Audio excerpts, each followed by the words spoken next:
Bonsoir à tous, bienvenue dans le flash de 18h, vous êtes sur RTI 1. Il est à la tête du panel de haut niveau sur la sécurité et le développement au Sahel.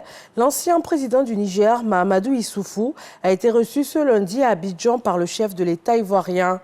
Le point complet de cet entretien avec le président Alassane Ouattara vous sera proposé à 20h. Le ministre d'État, ministre de l'Agriculture et du Développement rural, Kobena Kwasi Adjoumani, a procédé à la pose de la première pierre de l'immeuble Le Paysan ce lundi. C'est un projet porté par la Chambre nationale d'agriculture. Il sera réalisé dans le cadre d'un bail à construction d'une durée de 25 ans. Coût du projet, 22 milliards de francs CFA, afin d'apporter une plus-value au monde agricole. C'est en tout cas ce que croient les promoteurs de ce projet. Dans la filière avicole, le coordonnateur du projet de solutions numériques pour le désenclavement des zones rurales et l'e-agriculture a procédé à la signature d'un contrat pour la fourniture de poussins et d'aliments aux éleveurs. Dangui. Même à l'occasion des fêtes de fin d'année, les différents marchés du pays vont être approvisionnés en volailles de bonne qualité et à des prix abordables, a assuré le coordonnateur du PSNDA, projet de solutions numériques pour le désenclavement des zones rurales et de l'e-agriculture. C'était lors de la signature des contrats de fourniture de poussins et d'aliments aux éleveurs. Environ 2 millions de poussins d'un jour et 3 500 tonnes d'aliments vont être distribués à 297 éleveurs.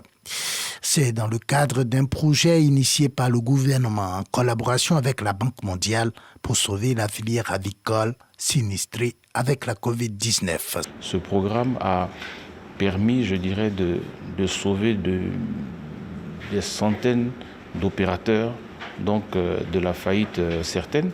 Et donc, cette opération a permis de maintenir une production de produits de volaille donc en Côte d'Ivoire. À ce jour, plus de 3,5 millions de poussins d'un jour et 10 000 tonnes d'aliments ont été déjà distribués à environ 500 fermes, selon Yao Bofoué Adjoumani. Le bilan s'établit comme suit.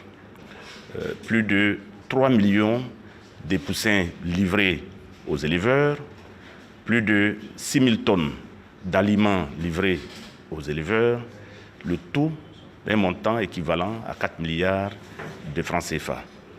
Alors, pour nous, c'est une satisfaction. L'opération se poursuit et va se finaliser d'ici la fin de l'année. Dans le cadre du projet de solutions numériques pour le désenclavement des zones rurales et de l'e-agriculture, le gouvernement, en collaboration avec la Banque mondiale, a mis plus d'1,5 milliard de francs CFA sur la table au profit de 3 structures, à savoir l'interprofession avicole, l'Agence pour le développement de la filière riz et l'Office d'aide à la commercialisation des produits vivriers.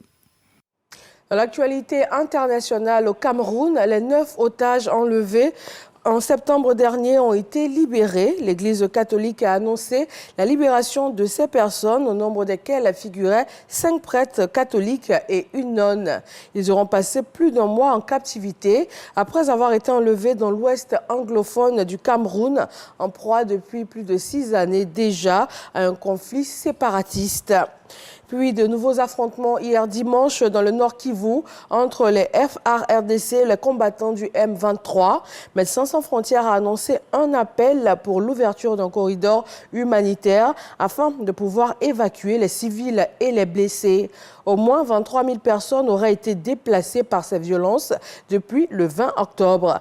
Et selon l'ONU, ces combats portent le nombre total de personnes déplacées dans la zone à plus de 396 000. Il n'est pas un inconnu au Royaume-Uni. Rishi Sunak a été désigné Premier ministre par les conservateurs après le retrait de sa seule rivale. Il succède à Liz Truss, resté en poste 44 jours seulement et qui l'avait battu l'été dernier. Une fois la démission de Liz Truss formellement remise au roi Charles III, le nouveau Premier ministre aura la mission de former un nouveau gouvernement dans un calendrier qui doit être précisé d'ici peu. Rishi Sunak sera ainsi le 5e Premier ministre après le référendum du Brexit en 2016. Et c'est tout pour ce Flash Info. Je vous retrouve avec grand plaisir à 20 h pour plus d'informations sur RTI 1.